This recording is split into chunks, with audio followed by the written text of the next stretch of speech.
अगं आजचा क्लास खरंच किती मस्त झाला. कॅनवा इतकं सोपं आहे असं वाटलंच नाही. हो ना, मला वाटलं होतं की आता पुन्हा चार्ट पेपर, स्केच पेन आणि ती माझी वाकडी तिकडे जाईल. अरे हो, माझं हँडरायटिंग पाहून तर सर म्हणायचं नव्हे, हे कुठल्या भाषेत दिलंस तू? म्हणूनच तर कॅनवा आहे. वेबसाईट उघडा, लॉग इन करा आणि टॉपिक सर्च करा. अर्ध काम इथंच होऊन जातं. आणि किती ते सुंदर टेम्पलेट असतात. फक्त एक निवडा, माहिती टाका, सगळंच काम होतं मग. पण सरांनी सांगितलं ना, डिझाईन सुंदर असली तरी माहिती बरोबर असली पाहिजे बघा. हो, आणि त्याने आपल्याला AI फीचर पण दाखवली. टॉपिक लिहिला की डिझाईन सजेशन आपल्याला लगेच दिसतात.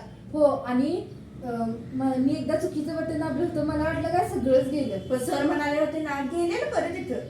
हे सर्व आपल्याला युनिव्हर्सल कम्प्युटर सिस्टीम बिथली ते शिकायला मिळालं. हे आमचं भाग्यच आहे. हो, आणि सर एकदम सोप्या भाषेत शिकवतात की ते लगेच सगळं समजतं, एकदम स्लो मोशन मध्ये. आता मला प्रोजेक्टची भीती वाटत नाही, कारण कॅनवामुळे काम नीट आणि स्मार्ट दिसतं. म्हणजे काय, हार्डवर्क थोडं आणि स्मार्ट वर्क जास्त. आता आपण पुढचा प्रोजेक्ट कॅनवावरच करायचा. म्हणूनच म्हणते शिकूया AI ची क्रांती, चला सुरू करूया MSCIT.